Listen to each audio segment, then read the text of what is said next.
In a world overflowing with distractions, temptation is always one click away. Social media, fast food, mindless entertainment, everywhere you turn something is trying to hijack your attention and energy. But what if I told you that you could take back control over your mind, your time, and ultimately, your life? The secret lies in self-control. And the ancient Stoics knew it better than anyone. 1. What is self-control, really? Self-control isn't just about saying no to chocolate cake or resisting the urge to hit snooze in the morning. It's something far deeper. At its core, self-control is the ability to govern your desires, impulses, and emotions, to master yourself, rather than be mastered by fleeting pleasures or irrational fears. In Stoicism, this is called saphrosine, a Greek word that means temperance, balance, and self-mastery. To the Stoics, self-control wasn't optional. It was essential. It was the foundation of freedom, because how free are you if your emotions control your actions? 2. Stoic origins, lessons from the ancients. Let's travel back in time, 2,000 years ago, to the Roman Empire. Meet Marcus Aurelius, Emperor of Rome and one of the most powerful men in the world. He wrote to himself, not for fame, but to remind himself how to stay disciplined, grounded, and wise amidst chaos. You have power over your mind, not outside events. Realize this, and you will find strength. Then there's Epictetus, born a slave. He had nothing, yet he said that true freedom comes not from wealth or status, but from mastering our inner world.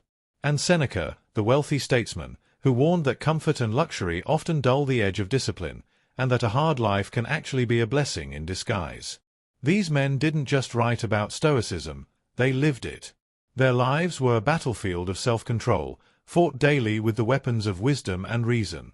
3. The war within, why you must conquer yourself first. Every person faces two versions of themselves. The one that seeks growth, discipline, and purpose. And the one that craves ease, distraction, and instant gratification.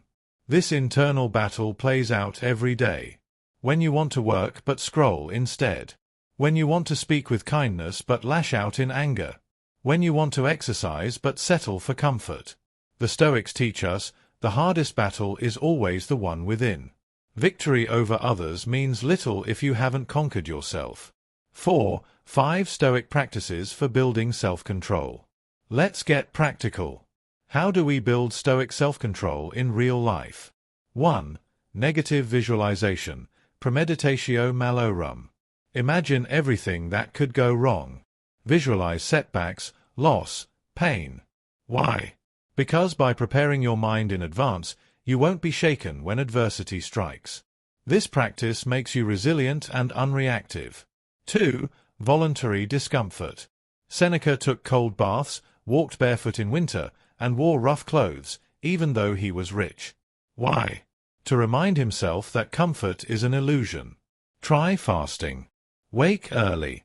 Embrace silence. Strength is forged in struggle.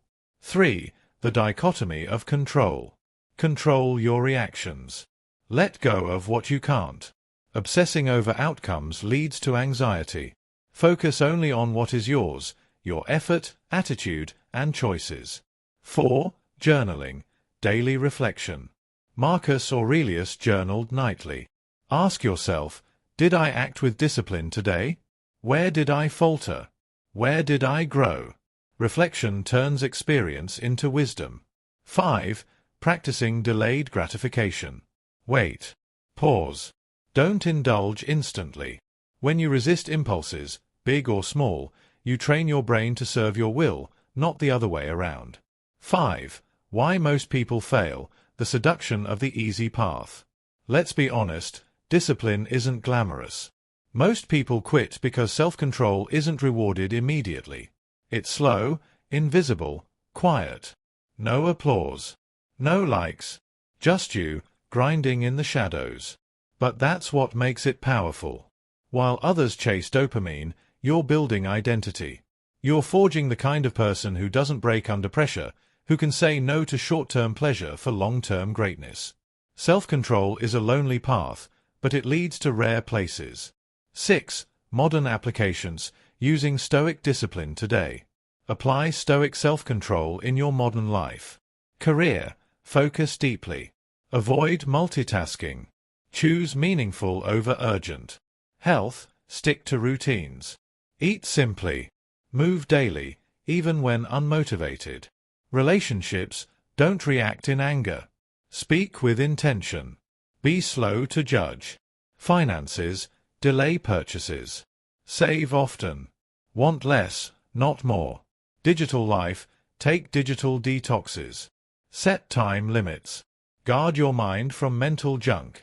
Every decision is a vote for the kind of person you want to become. 8. The reward, what you gain when you conquer yourself. When you master self-control, you gain something priceless. Clarity, you see what really matters. Freedom, you're no longer a slave to your impulses. Power, not over others, but over yourself. Peace, you stop chasing. You start living. You begin to live on your own terms, guided by purpose, not pulled by impulse. As Epictetus said, "No man is free who is not master of himself." Your journey begins now. You don't need to renounce the world or live in a cave to practice Stoic self-control. You just need to decide, right here, right now, that you're no longer going to be ruled by distraction, fear, or fleeting pleasure. That you will rise above your lower self and live with intention, like the Stoics who came before you. Because once you conquer yourself, there's nothing, and no one, that can stop you. Discipline isn't a punishment. It's a form of love. Love for your future self. Love for your potential. Love for the life you could build, if only you master the art of self-control. So start now. Start small. But never stop. Because in the end, the path to greatness is not through conquering the world. It's through conquering yourself.